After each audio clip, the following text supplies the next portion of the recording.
infecção que ela tem? Ela pode ter formação de tecido fibroso, perda de função renal, mesmo se for uma infecção. Imagina se forem várias. Cada infecção que tiver vai tendo perda de função.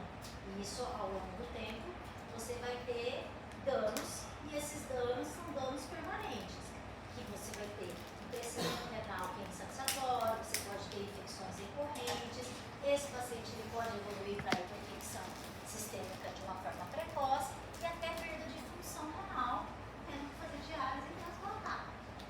Tá? Uma coisa que a gente poderia ter feito o diagnóstico prévio, né? Certo? Então, é importante ter isso em mente, tá? Como eu disse, as manifestações clínicas, elas variam muito de acordo com a faixa etária, mas basicamente, no período neonatal, os sintomas são bem inespecíficos, então febre, irritabilidade, baixo ganho ponderal, vomitando, labilidade glicêmica. E no caso do usual do neném, a gente vai pensar que seja infecção urinária, tá? Nos pacientes maiores, aí já pode ter os sintomas mais específicos mesmo, né? Disúria, colaciúria, urgência, lepidúria, comprometimento do estado geral, um pouco de palidez, anorexia, dependendo se for, por exemplo, uma pielonefrite, fica mais comprometido sistemicamente, né? Como que a gente faz a coleta? Existem várias formas de fazer a coleta, não significa que ela é fidedigna, tá? Essa do saco coletor é a pior de todas. Por quê? Porque imagina ali um bebezinho, né? Tem que higienizar, a gente falou que é um método de coleta fidedigna e o único germe. Como é que vai fazer isso aí no neném? Né? É complicado, porque fica com o saco ali, fica úmido, contamina com a parte genital. Então, assim, a coleta por saco coletor, ela só é para dizer que não tem nada. Porque se deu alguma coisa, tem que colher por um método fidedigno, tá? Outra forma de coleta é jato médico, isso aí são os pacientes maiores, né? Que conseguem fazer higienização e tal, e faz o jato médio ali no potinho. Uma outra forma de coleta, que é a forma que a gente considera mais fidedigna, é por sondagem vesical, tá? Essa sonda você faz no introito ali uretral e faz a coleta. Teoricamente, ela é a melhor forma que tem, tá? Hoje em dia, assim, se discutiu muito sobre a forma de coletar o exame para infecção urinária e tudo mais, e na última atualização que teve, eles estão considerando só por sonda, mesmo em crianças maiores, assim, pedindo para fazer por sonda. Aqui é um pouco complicado, porque poucos lugares fazem essa coleta e também tem uma certa resistência por parte dos pais, assim, a gente saber explicar bem e tal, mas o custo-benefício é muito melhor pela sonda. Punção suprapúbica, pela literatura, é o método, porque você põe uma agulha ali em cima do pubis e coleta, mas inviável, né? A gente não vai ficar fazendo isso, pelo amor de Deus. Então é só para saber que existe essa forma. Então, resumindo, de tudo que a gente falou, o jato médio, ele hoje em dia o que está se usando é sonda vesical, tá, gente? Mas ainda não está muito introduzido isso, é a mais fidedigna. Só que existem esses outros métodos, que é o jato médio, que é o mais comum, o saco coletor que vocês veem, mas ele só serve para exclusão, mais nada. A punção suprapúbica, que é muito invasiva, a gente não vai fazer. E aí a sondagem vesical, tá? Muito bem. O que a gente vê no exame de urina? A gente pode ter, no exame de urina, algumas coisas assim que são sugestivas. A leucocitúria, só a presença da leucocitúria, leucócitos lá na urina, não é, assim, outras situações poderiam causar uma leucocitúria, como, por exemplo, um processo inflamatório local, e não necessariamente isso é infeccioso.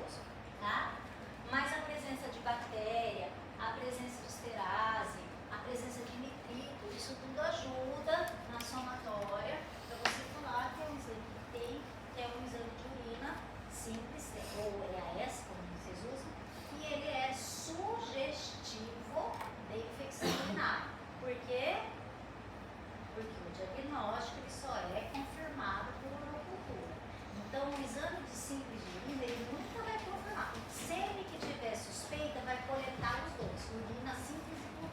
Urina simples e pura. Sempre. Sempre, é o parzinho. Tá? Tá, então a gente pode fazer um diagnóstico, então, coletado a urina e a cultura, né?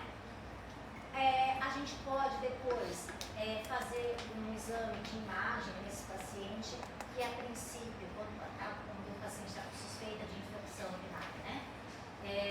Ele é um exame rápido, ele é um exame fácil, ele é um exame não invasivo, dependendo do lugar, se o paciente está em observação, internado, pode ser feito na beira do leito. O único problema dele é operador dependente, né? Que é um pouco difícil. Esse paciente é paciente pediátrico, pouco colaborativo, e é difícil para fazer, enfim, aí acaba dando um resultado que não é aquilo que a gente esperava. Mas, teoricamente, ele é um exame muito bom de ser feito, tá? A cintilografia renal, de todos os exames que a gente falou aqui, a gente viu que ele avalia, por exemplo, em ultrassom, ele avalia morfologia, localização, se tem dois rins, se tem sugestivo de uma malformação e tal. Mas ele não consegue avaliar a função. Aí entra a cintilografia renal, né? Porque a cintilografia, ela você consegue perceber se tem áreas de fibrose, se formou fibrose, perdeu função, né, ao longo do tempo, e consegue estratificar se você tem tantos porcentamentos de função renal e tudo mais. Obviamente, como a gente tem dois rins, vai ser mais ou menos esperado 50-50, né? Aí, se você a perda de função é, por exemplo, se um tem 50, o outro tem 30, aí já é perda de função.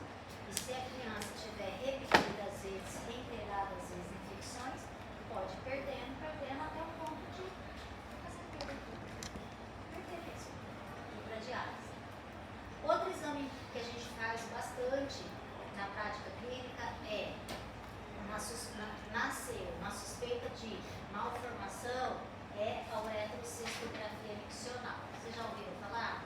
É um nome meio feio, né? Mas que nada mais é do que passar uma sonda pela uretra, injetar um contraste e radiografar.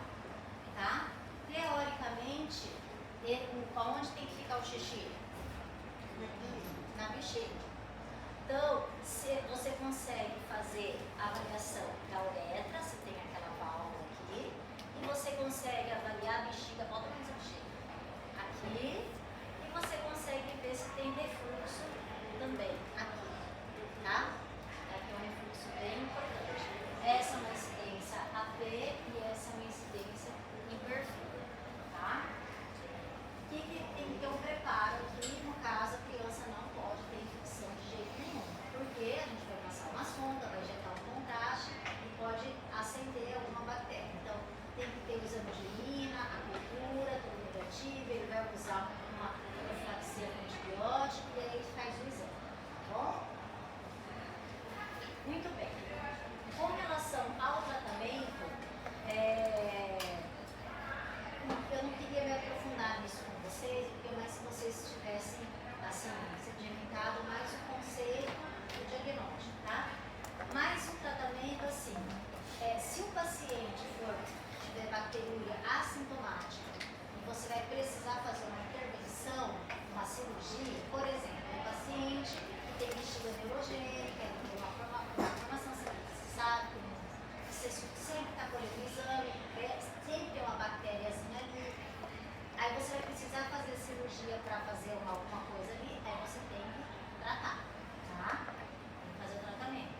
jogues é igual a internação.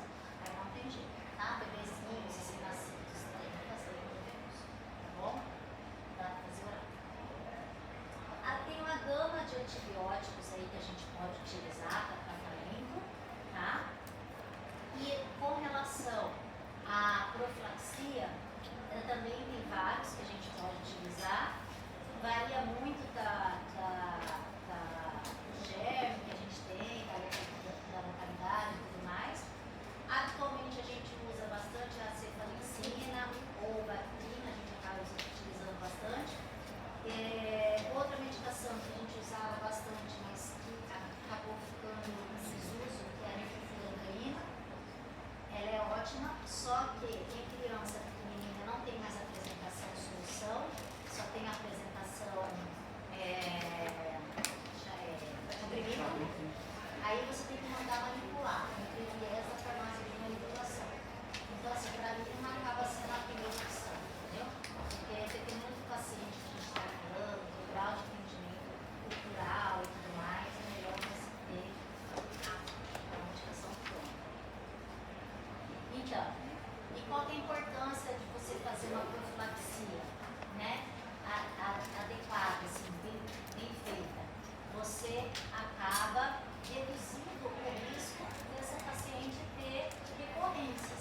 história de social.